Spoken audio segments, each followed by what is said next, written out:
हैं मैडम, सभी श्रोता, राम भक्त, दर्शकगण, बच्चे, माता बहनें, मुझे यहाँ पर बहुत ही हर्ष हो रहा है कि मैं आपके बीच में यहाँ पर मुझे मौका मिला है बोलने का और मुझे आमंत्रित किया गया है। इसके लिए जो है मैं अध्यक्ष जी और रामलीला कमेटी का धन्यवाद करता हूँ।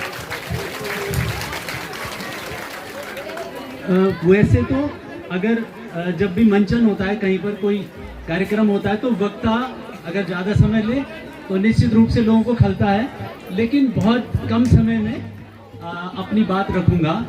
जैसे कि प्रभु रामचंद्र जी का हम यहाँ पर पूरा मंचन कर रहे हैं और उनके साथ उनका जो भी उन्होंने कार्य किए हैं और उनके भाई या माता पिता, क्या उन लोगों का चरित्र था, कैसे था, तो वो हमारी सांस्कृतिक विरासत है। अब पूर्व में भी काफ़ी वक्त आए होंगे, सबने कुछ न कुछ कहा होगा।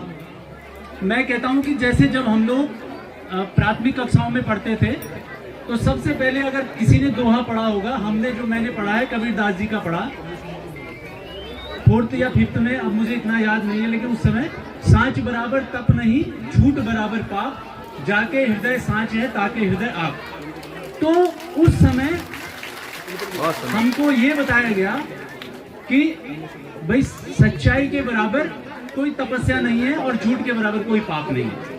अब हम यहीं पर आते हैं कि पाप और पुण्य की अवधारणा अगर हमारे धर्म में, हमारे समाज में न हो, तो आदमी क्या हो जाएगा, क्या हो जाएगा बताइए। अगर किसी का भय न रहे, पाप का भय न रहे, तो उदंडी हो जाएगा। कैसे हो जाएगा? उदंडी हो जाएगा, स्वच्छंद हो जाएगा, उस पर किसी का नियंत्रण नहीं होगा। और नियंत्रण कैसे होंगे? क्योंकि पूर्व समय में इस तरह के कोई ऐसे कानून तो नहीं थे। अब तो कानून बन गए, ऐसा करेगा तो ये सजा होगी, वैसा करेगा। मैं पुलिस के हिसाब से भी कह रहा हूँ, है ना। तो अब आप लोग सब अवेयर हैं, हेलमेट पहनना है, ये करना है, पुलिस देख रही है, ये कर रहे, CCTV लगा हुआ है, किसी को ये नहीं कर। लेकिन उस जमाने में जो चरित्र होता था व्यक्ति का, वो एक सीनियर का जो होता था, जो हमारे महापुरुष होते थे, उनका हम अनुकरण करते थे और वो पीढ़ी दर पीढ़ी हमारी विरासत है और उसी को हम संजोए हुए हैं रामलीला के माध्यम से। हम ग्रंथों का पाठ करें, क्यों हम रामलीला का मंचन करें? क्योंकि जो हमारे आदर्श हैं, जो महापुरुष हैं, उनका चरित्र हमारे लिए अनुकरणीय है। प्रभु राम जी को देखिए, भाइयों के प्रति क्या है उनका, माता के प्रति क्या है, पिता के प्रति, पिता की आज्ञा को पालन करने के लिए 14 वर्ष का वनवास कर दिया। आज बेटा या बेटी 15 या 17 साल की, माता पिता डांट देते हैं तो क्या करते हो? भाग जा रहे हैं या सुसाइड कर दे रहे हैं। कितनी गलत बात है। कहीं ना कहीं संस्कारों की कमी है, नहीं है? बताइए। अगर हम अपनी बिटिया को या बेटे को डांट रहे हैं तो वो क्या कर रहे हैं? जीवन से ही भाग जा रहे हैं या जीवन की कठिनाइयों से भाग रहे हैं। हमने देखा कि MBBS करने वाले छात्र छात्राएं, इंजीनियरिंग करने वाले छात्र छात्राएं कितने होशियार होंगे, कितने निकालने के लिए, वो JEE को निकालने के लिए। और उसके बाद जब वो MBBS करने के बाद, अभी श्रीनगर का देखा, वो MD करने वाली स्टूडेंट थी, देखिए उसने। तो क्यों हम घबरा रहे हैं? क्यों हम परिस्थितियों से हम पेश नहीं कर पा रहे? हमारे अंदर धैर्य नहीं है, हमारे अंदर क्षमता नहीं है। क्यों? क्योंकि हम लोग अपने महापुरुषों का जो चरित्र है उसको नहीं जान रहे हैं, उसका अनुकरण नहीं कर रहे हैं। तो मैं यही कहता हूँ सभी से, बच्चों से, हमारी माता बहनें, अपने बच्चों को अच्छे संस्कार दीजिए, उनके साथ बैठिए, उनके व्यवहार को चेक करिए, कैसे हमारा बेटे का व्यवहार हो रहा है, कैसी बेटी का व्यवहार हो रहा है, कैसे लोगों के साथ उठना बैठना है, मोबाइल में क्या देख रहा है, टीवी में क्या देख रहा है, कैसी पुस्तकें पढ़ रहा है।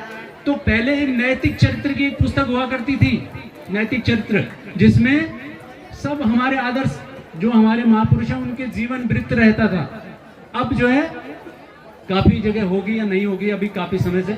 मैं 12 साल मैंने अध्यापन भी किया है, बच्चों को पढ़ाया भी है इस सेवा में, पुलिस सेवा में आने से पहले, ठीक है। तो मेरा आप सभी से यही अनुरोध रहेगा कि देखिए, अगर हमने अपनी पीढ़ी को अच्छा नहीं किया तो हमने समाज को कुछ नहीं दिया, हमने समाज को, इस देश को कुछ नहीं दिया।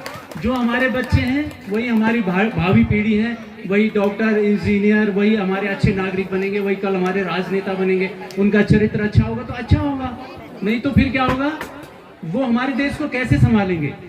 तो यही मैं सबसे अनुरोध करूंगा कि प्रभु राम जी का चरित्र, लक्ष्मण जैसा भाई, भरत जैसा भाई, तुलसीदास भी कहते हैं कि हनुमान जी जब क्या लाए, संजीवनी लाए, तो क्या कहा उन्होंने, राम जी ने क्या कहा, रघुपति कीनी बहुत बड़ाई, तुम मम प्रिय भरत ही सम भाई, कि तुम हे हनुमान, तुम मेरे लिए मेरे भाई भरत के जैसे हो, भरत जैसे प्रिय हो, तुमने इतना बड़ा काम किया है, मेरे भाई की जान बचाई है। ठीक है, तो हमको आदर्श कहीं से भी, अच्छाई किसी व्यक्ति में भी हो सकती है। भगवान जी अभी हम लोग पढ़ते हैं, देख रहे हैं, सब कुछ है, नहीं चाहिए। जो आपका कोई कुछ लगता ही नहीं, क्यों आपको गिफ्ट देगा? ऐसा है कहीं? आपको कहां से गिफ्ट मिल जाएगा आपको? तो आप उस गिफ्ट के लालच में कोई आप लिंक को क्लिक कर दे रहे हैं, किसी फोन पर बात कर दे रहे हैं नंबर पर, या फेसबुक में आप फ्रेंड रिक्वेस्ट एक्सेप्ट कर दे रहे हैं। अनवांटेड, अनवांटेड माने अनचाहे, अनचाहे फ्रेंड रिक्वेस्ट को एक्सेप्ट नहीं करना है। अनवांटेड वीडियो कॉल या वॉइस कॉल, और जिसको हम क्या कहेंगे व्हाट्सएप कॉल, उसको एक्सेप्ट नहीं करना आपने। ठीक है, और जो वैसे मैसेज आते हैं आपको, टेक्स्ट मैसेज आते हैं, लोन लीजिए, बहुत कम पैसे में लीजिए, ये करिए, या इस क्लिक को करने के बाद आपको इतने रुपए मिल जाएंगे, तो वो सब नहीं करना है। ठीक है, तो बाकी मैं कुछ पैम्पलेट भी लाए हैं, तो आप लोगों को बांट भी देंगे। और अगर आपके साथ साइबर ठगी कभी हो जाए तो 1930 पर कॉल करना है, कॉल 1930-1930। हो सकता है हम आप विचार करेंगे, बच्चों के लिए जितनी भी बातें बताई हैं मैंने, तो थोड़ा सा हो सकता है कि अगर कुछ भी बच्चे इसको पालन करेंगे तो उनके व्यवहार में, उनके चरित्र में थोड़ा अंतर आए, और हो सकता है वो कुछ कर पाएंगे। तो हमारा ये प्रयास बहुत सफल हो जाएगा अध्यक्ष जी का। और बहुत ही खूबसूरत यहाँ पर मंचन हो रहा है, बहुत अच्छी रामलीला हो रही है, कलाकार बहुत अच्छे हैं, सभी को बहुत बहुत बधाइयाँ, अध्यक्ष जी को बहुत बहुत बधाइयाँ, और आप सभी लोग आनंद लीजिए। मैं दृष्टि